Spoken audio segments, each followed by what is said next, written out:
মুসনাদে আহমদ ইবনে হাম্বালের একটা হাদিস, বিষ্ণু ইসা ইসলাম সাহাবাদেরকে নিয়ে একটা মজলিসে বসা। হঠাৎ করে তিনি বললেন, ইয়াতলু আলাইকুমুল আনা রাজুলুন মিন আহলিল জান্নাহ।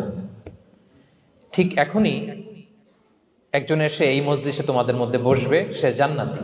সে কি? এটা শোনার পরে তো সব সাহাবারা নড়ে চড়ে বসলো। কিরে, রাসূল সাল্লাল্লাহু আলাইহি ওয়াসাল্লাম একজনকে জান্নাতের অ্যানাউন্সমেন্ট দিচ্ছে, কে সে, কি তার আমল? তো দেখা গেল এক আনসারি সাহাবা প্রবেশ করেছে, তার জুতা দুইটাকে বগল দাবা করে, কিন্তু কেউ তারে চিনে না। তারা যে এক্সপেকটেশন করছিল যে খুব আল্লাহওয়ালা এমন কেউ আসবে, না, সাধারণ, চিনে না কেউ তাকে। সবাই অবাক হলো যে কি তার আমল, রাসূল সাল্লাল্লাহু আলাইহি ওয়াসাল্লাম তাকে জান্নাতি বলে ঘোষণা দিয়েছে। কিছুদিন পরে আবারও আরেক মজলিসে রাসূল সাল্লাল্লাহু আলাইহি ওয়াসাল্লাম বললেন, ইয়াতলু আলাইকুমুল আনা রাজুলুন মিন আহলিল জান্নাহ। এখন একজন লোক আসবে, সে জান্নাতি। সবাই আবার নড়ে চড়ে বসলো, খেয়াল করলো, দেখি কে আসে, দেখি কে আসে। দেখলো আবার সেই আনসারী সাহাবী আসলো। সবাই তো অবাক। তার কিছুদিন পরে আরেক মজলিসে রাসূল সাল্লাল্লাহু আলাইহি ওয়াসাল্লাম বললেন, ইয়াতলু আলাইকুমুল আনা রাজুলুন মিন আহলিল জান্নাহ। এক লোক আসবে এখন, সে জান্নাতি। সবাই অবাক, দেখি কে আসে। আবার সেই আগের লোকটি আসে। সুবহানাল্লাহ। সাহাবীরা অবাক। সবচেয়ে বেশি অবাক হয়েছেন আব্দুল্লাহ ইবনে আমর ইবনে আল-আস রাদিয়াল্লাহু তাআলা আনহু। তিনি অবাক হলেন, ঘটনা কি? কারো ব্যাপারে তো নবীজি এমন বলেন না। কি তার আমল, কি তার গোপন রহস্য, দেখি তো খুঁজে বের করা যায় কিনা। তিনি ওই সাহাবীর বাড়িতে গেলেন, যে কৌশল করে একটা কথা বললেন, প্রিয় ভাই, আমি তোমার ঘরে মেহমান হতে চাই। অনেকদিন ধরে আমার আব্বার সাথে আমার একটু মনোমালিন্য, বাসায় না থেকে তোমার বাসায় থাকবো। আসলে মনোমালিন্য এখন হয় নাই, আগে হয়তো কখনো হয়েছে। ওইটাকে একটু কৌশল করে বলাকে আরবিতে তাউরিয়া বলে। কি বলে?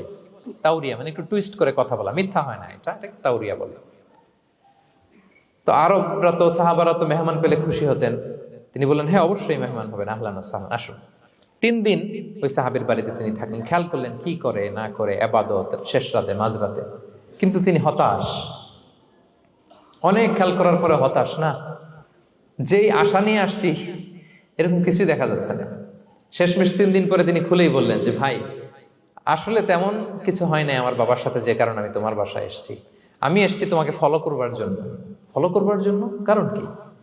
তখন তিনি বললেন, 3টা ভরা মজলিসে বিষ্ণু সাল্লাল্লাহু আলাইহি ওয়াসাল্লাম তোমাকে জান্নাতি বলে ঘোষণা দিয়েছে।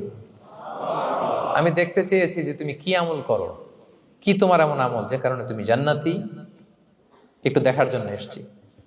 রাসূল সাল্লাল্লাহু আলাইহি ওয়াসাল্লাম তোমাকে 3 বার জান্নাতি বলে ঘোষণা দিয়েছে, কিন্তু দেখলাম না, তুমি নামাজের সময় নামাজ যাও, শেষ সাথে তাহাজ্জুদ পড়ো, তাও 2-4 রাকাত, কোনোদিন পড়ো কোনোদিন পড়ো না, কোরআন তেলাওয়াত করো, দান সদকা, স্বাভাবিক করো, অস্বাভাবিক কিছু না, আমাদের মতোই, কখনো কখনো আমাদের চেয়েও কম। তো কি তোমার গোপন রহস্য? ওই সাহাবী বলে, আমিও জানি না। কেন যে নবী সাল্লাল্লাহু আলাইহি ওয়াসাল্লাম বলছে আমিও জানি না। তবে তবে তবে একটা ব্যাপার আমি মনে করি, হয়তো এটা আল্লাহর কাছে পছন্দনীয় হতে পারে। এইবার তো আব্দুল্লাহ বলে, ওই তবেটা কি বলবে? সেটা কি? একটা আমল তুমি করো, এটা হয়তো আল্লাহর ভালো লাগতে পারে, সেটা কি আমাকে বলবে? তখন সেই আনসারী সাহাবী বলল যে, আমি প্রতিদিন যখন রাতে বিছানায় ঘুমোতে যাই, আমি ঘুমোতে যাওয়ার আগে সবাইকে ক্ষমা করে তারপর বিছানায় যাই। আমি কারো ব্যাপারে আমার অন্তরে, আমার হৃদয়ে কোনো হিংসা, বিদ্বেষ, ক্ষোভ, রাগ পেলে পুষে রাখি না। আমি ওই দিনেরটা ওই দিন মিটাই ফেলি। আল্লাহরে বলি, আল্লাহ আজকে আমার যে কষ্ট দিয়েছে, জুলুম করেছে, যার সাথে আমার মনোমালিন্য হয়েছে, কারো ব্যাপারে কোনো কমপ্লেইন, অভিযোগ, রাগ, ক্ষোভ কিংবা হিংসা আমার হৃদয়ে নাই। আল্লাহ আমি সবাইরে মাফ করে দিব। এইটা বলে আমি বিছানায় ঘুমাতে যাই। আল্লাহু আকবার। আব্দুল্লাহ ইবনে আমর ইবনে আল-আস বলেন, হাদা হুয়া, আরে এটাই তো সেটা যেটা তুমি ছোট আমল মনে করো, সেটা এত সহজ নয়। আমরা অনেকেই হয়তো এটা পারি না, তুমি পেরেছো।